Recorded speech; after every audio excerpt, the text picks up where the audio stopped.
Dans le débat public, on questionne beaucoup aujourd'hui la part du budget des ménages qui est consacrée à l'alimentation. Et dans le propos général qu'on entend, c'est qu'en France, en tout cas, il serait aujourd'hui trop bas. Ce qui est intéressant quand on observe l'histoire longue et quand on regarde au niveau international comment les choses se font, on a un résultat qui est tout à fait contre-intuitif de ce qu'on pourrait penser. En fait, la dépense alimentaire des ménages est d'autant plus basse que le pays, ou d'ailleurs qu'un ménage est riche. Et on le comprend assez bien, en fait. Plus on est riche, plus on a dégagé des revenus qui permettent d'acheter autre chose que le besoin primaire que représente l'alimentation. Et donc, ce qu'on observe, c'est que les foyers, les ménages les plus riches ont une part de leur budget consacré à l'alimentation qui est bien plus faible que les plus pauvres. Et bien, c'est exactement la même chose au niveau des nations, puisque les pays les plus développés dépensent une part de leurs revenus plus faible pour s'alimenter que les pays les plus pauvres. Et ce qui est très intéressant et qu'on retrouve dans le Déméter, c'est une étude il y a quelques années qui montrait l'évolution de cette part pour la France sur une échelle de 60 ans et sur un tableau qui comparait également avec cette dépense sur l'ensemble des pays de l'Union européenne. Et ce qui était assez frappant, c'est d'observer que finalement, les chiffres dataient à ce moment-là de 2005, mais la tendance, c'est celle qu'il faut suivre, c'est que la Roumanie, en 2005, avait un niveau de dépenses alimentaires correspondant à la France au début des années 60. La Tchécoslovaquie, qui est en 2005 déjà plus développée que la Roumanie, correspondait à la France des années 70, et ainsi de suite. Et donc on voit bien que plus un pays se développe, plus sa dépense alimentaire, en proportion, baisse. Pour autant, il faut le rappeler, la dépense alimentaire par personne des Français, et c'est une étude du Haut Commissariat au Plan, toute récente, montrait que les Français aujourd'hui dépensent 2,6 fois plus pour manger qu'en 1960.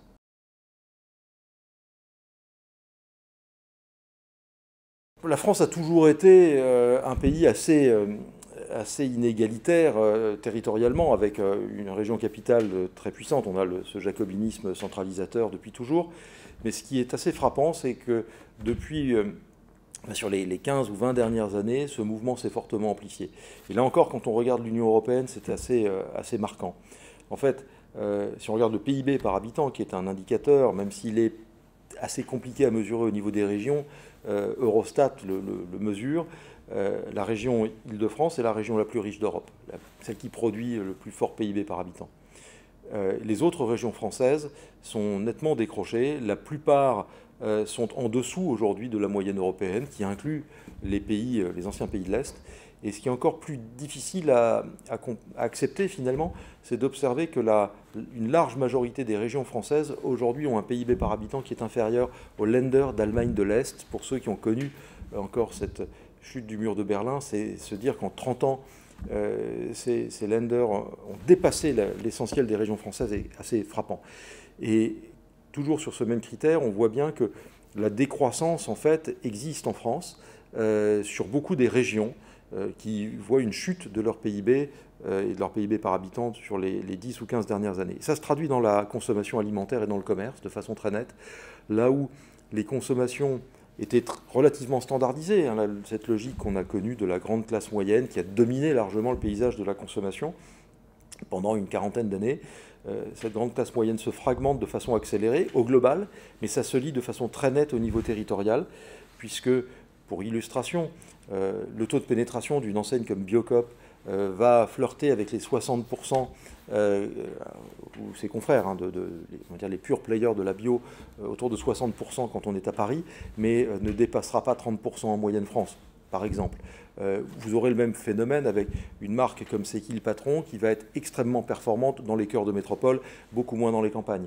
À l'inverse, des enseignes moins alimentaire certes, mais comme action, se développe de façon accélérée dans les zones périurbaines. Donc on a un paysage commercial qui est en train, et derrière de consommation, qui est en train de s'écarter de façon très marquée dans notre pays. Et vous rajoutez à ça, il faut rajouter à ça le phénomène de ruée vers l'ouest, qui est extrêmement marquant, notamment depuis la crise Covid, qui montre des migrations de population et notamment d'actifs aisés vers la façade ouest et la Méditerranée et le couloir rhodanien. Et donc on a des déséquilibres marqués de la population qui changent la carte de la consommation française de façon très puissante.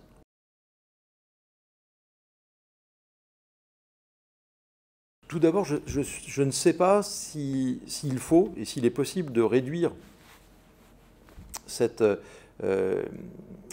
segmentation qui est en train de se faire entre les pratiques alimentaires des Français et entre les groupes sociaux. En tout cas, je n'ai pas cette ambition.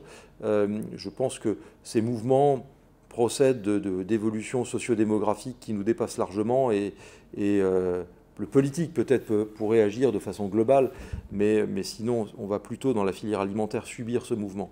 Le sujet, il est plutôt de se demander comment répondre avec finesse à toutes les demandes des consommateurs qui vont être de plus en plus variées et comment apporter finalement une bonne alimentation pour tout le monde.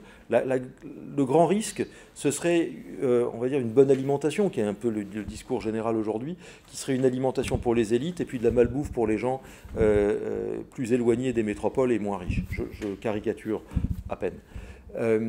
L'enjeu, c'est une bonne alimentation pour tout le monde. Et cette bonne alimentation pour tout le monde, ça suppose de faire le travail qui permet de concilier finalement la fin du monde et la fin du mois, pour reprendre l'expression connue, et donc d'intégrer absolument le critère pouvoir d'achat dans l'équation alimentaire, et de se dire que non, les consommateurs, globalement, nonobstant les phénomènes d'inflation globale, mais les consommateurs ne dépenseront pas plus cher pour leur alimentation parce qu'ils ne le pourront pas et parce que l'évolution sociodémographique ne plaide pas pour cela. Et donc, l'ensemble des acteurs de la filière doit s'organiser pour proposer une alimentation de qualité qui ne coûte pas plus cher. Ça suppose évidemment de faire un travail vis-à-vis de l'État sur les volets normatifs, ponction sociale et fiscale qui sont totalement délirantes dans notre pays et qui grèvent la compétitivité de la filière. Mais c'est également un sujet sur l'organisation générale de la filière, qui est en France trop atomisée, trop conflictuelle et qui dépense une énergie folle qui n'a pas de valeur pour le client. Ça, c'est un sujet qui me paraît extrêmement important et probablement qu'il s'agira aussi de faire évoluer la consommation dans sa structure, dans l'offre produit, pour y répondre, probablement avec des produits extrêmement sains, extrêmement qualitatifs, mais entre guillemets moins élaborés et plus accessibles. Et je voudrais terminer par un chiffre qui me semble illustratif de ça, sans plaider pour rien, mais quand on se compare en France avec nos voisins, on observe d'abord qu'on a l'alimentation la plus chère d'Europe de l'Ouest.